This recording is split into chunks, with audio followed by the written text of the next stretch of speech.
एक खुलासा, आपली दुनियादारी हे आपले प्रसार माध्यम, ना कुणाचे स्तुतीपाठक, ना कुणाचे फाट, ना कुणाचे निंदक, सत्ताधारी आणि विरोधक दोघेही समान अंतरावर. जो कर्तव्याशी प्रतारणा करेल त्यांच्या विरुद्ध हा सारा प्रपंच. वर्ण, जात, लिंग, धर्म, पंथ कुठलाच भेद नाही, द्वेष नाही, असूया नाही की आत्मीयता. फक्त वास्तव तेवढे आपले, कारण दुनियादारी हीच तर असते. मृत्यूची विहीर. आई माहेरी पाप निराश आणि पाच निरागस जीव कायमचे शांत. कौटुंबिक वादाचा हृदयद्रावक अंत. कधी कधी जीवन इतकं क्रूर होतं की डोळ्यासमोर दिसणाऱ्या दृश्यावर विश्वासच बसत नाही. राहता तालुक्यातील या विहिरीतून एकाच कुटुंबातील 5 मृतदेह बाहेर आले. 4 लहान जीव आणि जन्मदात्यांचं प्रेत. 8 वर्षाची शिवानी, स्वप्न होतं शिक्षिका होण्याचं. 6 वर्षाचा प्रेम, गावातल्या मैदानावर धावायला जीव ओवाळून टाकणारा. 5 वर्षाचा कबीर, अजून नीट बोलायलाही शिकलेला नव्हता. 7 वर्षाचा वीर, नेहमी हसतमुख, आईला चिडवणारा.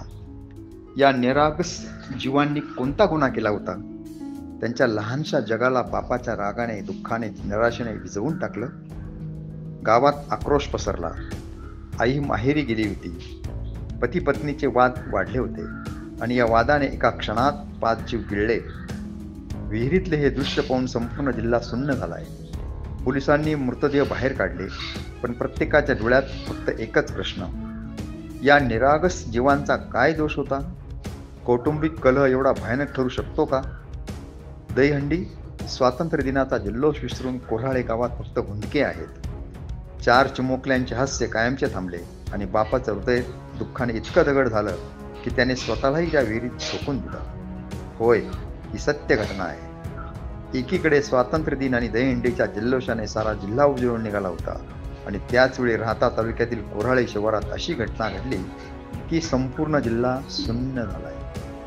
एका वडिलांसह त्यांची 4 चिमुकली मुले, हे 5 मृतदेह एका विहिरीतून बाहेर आले आणि या दृश्याने सगळ्यांच्याच डोळ्यात पाणी आलं.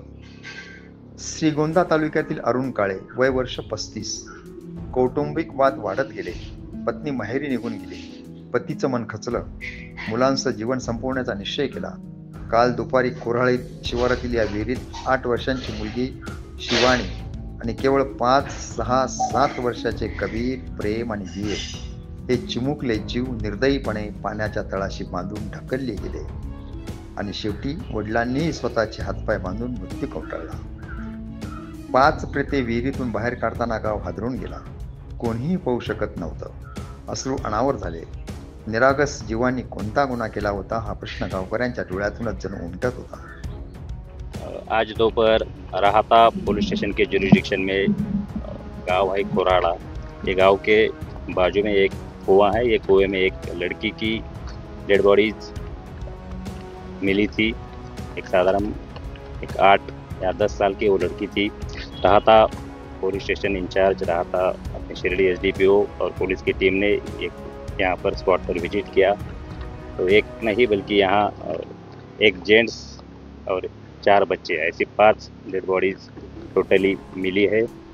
और बाद में वो डेड बॉडीज़ की आइडेंटिफिकेशन भी हुआ है. उनमें से एक जो है वो 4 बच्चों का पिताजी है. उसका नाम जो है अरुण काड़े करके है. तो श्रीगोंदा पुलिस स्टेशन के जुरिडिक्शन में चिखली करके गाँव है, वहाँ का वो रहने वाला है. और प्राथमिक जो हमने इंक्वायरी पुलिस ने की है उसके तहत उनके बीच में पति पत्नी का जो आपसी झगड़ा था, विवाद था, वो कुछ दिनों से चल रहा था और उसके वजह से पिताजी ने वो 4 बच्चों को कुएं में धकेल दिया है. ऐसा सामने अभी तक तो आया है प्राथमिक इंक्वायरी में. एका बापानेच आपल्या चिमुकल्यांना मृत्यूच्या विहिरीत ढकललं आणि स्वतःलाही त्या पाण्यात समर्पित केलं. ही घटना केवळ एका कुटुंबाची नाही तर समाजालाही हादरवणारी आहे. कौटुंबिक कलह किती भयंकर वळण घेऊ शकतो याचं हे सर्वात हृदयद्रावक उदाहरण ठरलं आहे. ही फक्त एक कौटुंबिक शोकांतिका नाही तर समाजासाठी इशारा आहे.